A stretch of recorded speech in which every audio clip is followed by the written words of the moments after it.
Boa tarde, eu me chamo José Gomes da Silva Neto, sou orientado pelo professor Jorge Rossano Soares Lira, do curso de Graduação em Engenharia Elétrica da Universidade Federal de Campina Grande. E estou aqui para fazer a defesa parcial do projeto de iniciação científica com bolsa, de um PIBIC, que tem como título Ciência de Dados aplicada ao desenvolvimento de modelo de predição de falhas em turbogeradores.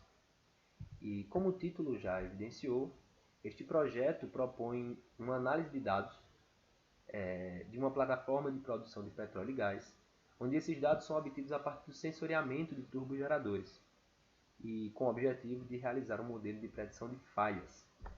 da elaboração deste modelo de predição de falhas para os turbogeradores. E a plataforma que é analisada é uma plataforma do tipo FPSO. E uma plataforma do tipo FPSO é uma plataforma que pode produzir, armazenar e transferir petróleo e gás. Ou seja, essa plataforma marítima ela tem a capacidade da retirada do petróleo e do gás, da exploração de petróleo e gás que se encontram abaixo da superfície do fundo do mar, e a partir dessa exploração, o petróleo e o gás fica estocado na plataforma. E para que haja o escoamento dessa matéria-prima, faz-se necessária a presença de navios-tanque, que realizam esse translado do petróleo e do gás da plataforma para a costa, onde essas matérias-primas vão ser encaminhadas para os processos devidos, de refinamento e encaminhamento dos produtos. E do lado esquerdo nós temos esse diagrama esquemático que evidencia o funcionamento de uma plataforma deste tipo, ao passo que do lado direito nós temos uma fotografia da plataforma aqui utilizada como exemplo. Ambas as imagens foram obtidas do site da Petrobras e trata-se da plataforma P58 da Bacia de Campos, uma plataforma da Petrobras. E o nosso caso analisado nesta pesquisa, trata-se de um sistema de geração composto por 4 turbogeradores, onde um turbogerador nada mais é do que um gerador que faz uso de vapor de água ou de gás como fonte primária de energia para a transformação em energia elétrica, ou seja, a partir de energia primária, como vapor de água ou gás, acontece a geração de energia elétrica. E esses geradores operam com tensão nominal de 3,8 kV, com potência nominal de 31,5 MVA cada e com fator de potência 0,8 indutivo. Segue agora um diagrama unifilar, uma visão geral do diagrama unifilar que representa o sistema elétrico da plataforma. E como os geradores fornecem tensão em 3,8 kV, algumas cargas são supridas com este nível de tensão, enquanto que outras precisam de níveis de tensão abaixo deste nível especificado na geração.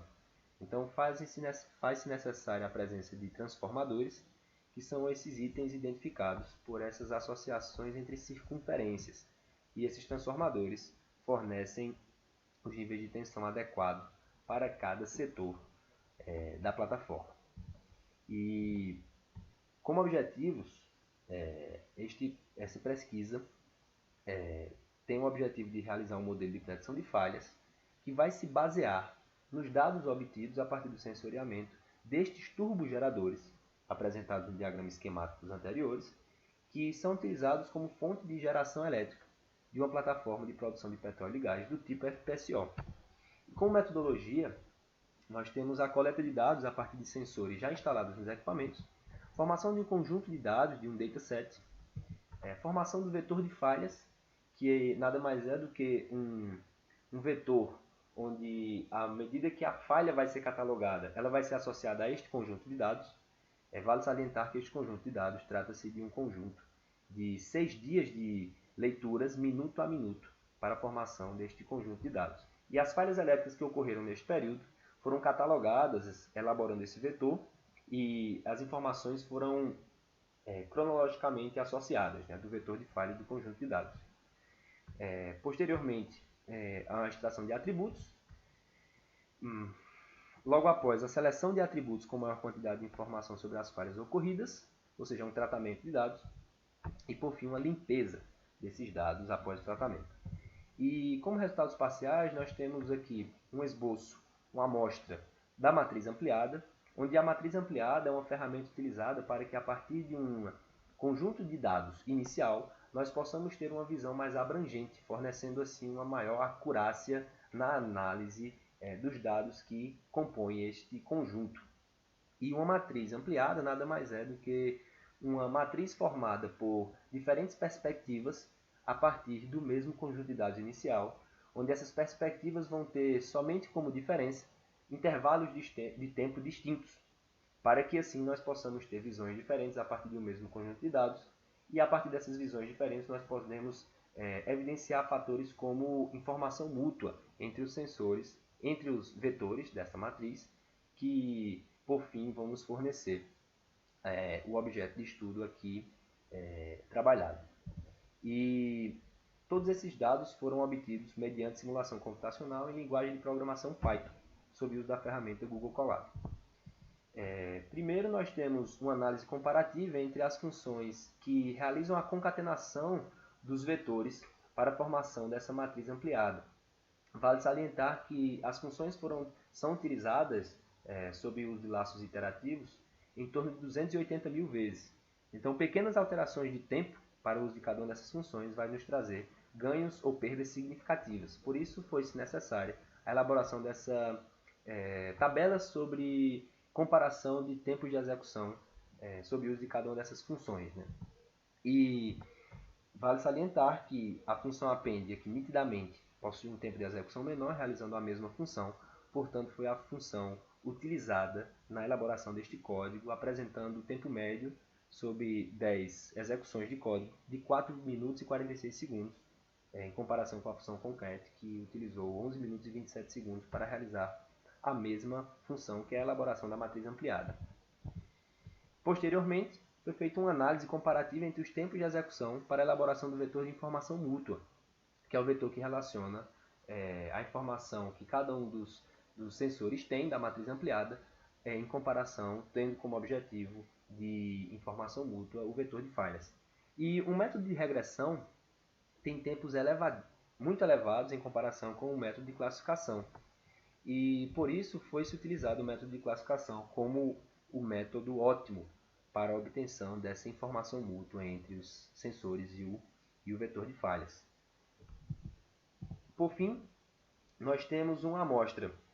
do vetor informação mútua original, que possui o mesmo número de colunas da matriz ampliada, e uma amostra do vetor de informação mútua reduzido,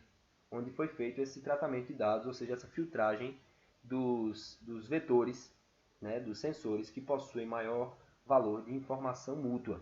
E vale salientar que aqui nós tivemos uma filtragem com sensores que apresentaram acima de 5% de informação mútua. E apesar desse valor de 5% ser um valor relativamente reduzido, nós apresentamos aqui uma redução de custo computacional de 86%, quando comparado o vetor de informação mútua original ao vetor de informação mútua reduzido. E como cronograma, foi elaborado que nós deveríamos fazer um levantamento bibliográfico, posteriormente uma análise das técnicas de pré-processamento de dados, logo após uma análise das técnicas implementadas, posteriormente uma seleção de atributos para os dados, após essa seleção uma divulgação dos resultados da pesquisa e por fim a elaboração dos relatórios. E como o cronograma pode aqui evidenciar, foram cumpridas as 3 primeiras requisições, né, para o nosso trabalho, que tratam-se do levantamento bibliográfico, das técnicas de pré-processamento de dados e da análise dessas técnicas que foram implementadas.